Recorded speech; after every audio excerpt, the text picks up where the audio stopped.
Curriculum ভিটা হচ্ছে এমন একটি ডকুমেন্টস যা আপনাকে একটি প্রতিষ্ঠানের কাছে খুব সুন্দরভাবে উপস্থাপন করে থাকে। আমরা যখন রিক্রুটার যারা আছি, আমরা এইচআর ডিপার্টমেন্টে জব করে থাকি, তারা কিন্তু যখন একটি ইন্টারভিউ কল করে থাকি, আমরা কিন্তু অসংখ্য পরিমাণ সিভির মধ্য থেকে একটি সিভিকে নির্ধারিত করে থাকি অথবা কিছু সংখ্যক সিভিকে কিন্তু সিলেক্ট করে আমরা ইন্টারভিউটা কল করে থাকি। আজকে আমরা যে বিষয়টা নিয়ে আলোচনা করব সেটি হচ্ছে আমরা সিভিতে যে ছবিটি প্রদান করে থাকি অথবা আমার সিভিতে, আমার কারিকুলাম ভিটাতে অথবা আমার রিজিউমিতে আমি যে ছবিটি অ্যাটাচ করে থাকি সেই ছবিটির বিষয়। আমাদের মধ্যে অনেককে দেখা যায় আমরা কোনো একটি বিয়ের অনুষ্ঠানে গেছি, জাস্ট একটা সেলফি তুললাম, অথবা পার্কে কোথাও বেড়াতে গিয়েছি অথবা একটি ফুলের বাগানে গিয়েছি, খুব সুন্দরভাবে যে কোনো একদিন একটু সাজগোজ করেছি, আমি খুব সুন্দরভাবে একটি ছবি তুললাম, বাঁকা করে, ডান দিক থেকে বাম দিক থেকে তেড়া করে, অথবা হচ্ছে একটু স্টাইল করে ছবিটা তুলতে গিয়ে কিন্তু আমার ছবিটা নষ্ট হচ্ছে এবং সেই ছবিটা কিন্তু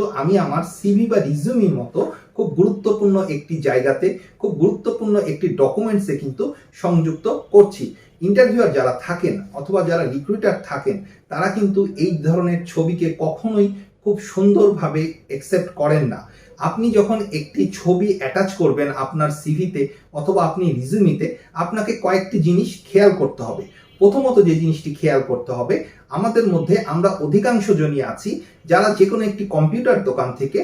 জাস্ট শুধুমাত্র একটি A4 সাইজের পেপারে অল্প খরচ হবে বলে বেশ কিছু ছবি কিন্তু প্রিন্ট করি। আপনি প্রথমেই যে জিনিসটা অনুসরণ করবেন সেটি হচ্ছে আপনার ছবি খুব সুন্দর একটি ডিজিটাল স্টুডিও থেকে তোলার চেষ্টা করবেন এবং হচ্ছে আপনি সেখানে ফটো পেপারে আপনার ছবিটা প্রিন্ট করার চেষ্টা করবেন। আমাদের মধ্যে অনেকে আছি আমরা যে কোনো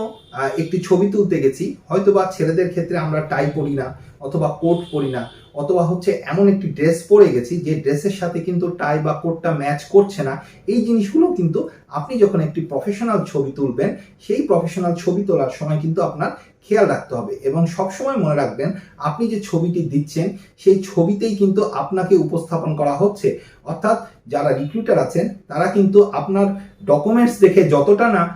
ইমপ্রেস হবে, তার চেয়ে বেশি কিন্তু ইমপ্রেস হয়ে থাকে আপনার ছবি দেখে। এই জন্য বাঁকা ছবি, তেড়া ছবি অথবা সেলফি তোলা কোনো একটি ছবি, এই ছবিগুলো কিন্তু আমাদের পরিহার করা উচিত সিভি বা রিজিউমের মতো একটি গুরুত্বপূর্ণ ডকুমেন্টসের ক্ষেত্রে। এই জন্য আপনি অবশ্যই একটি খুব সুন্দর প্রফেশনাল স্টুডিও থেকে একটি ছবি তুলবেন এবং সেটি যেন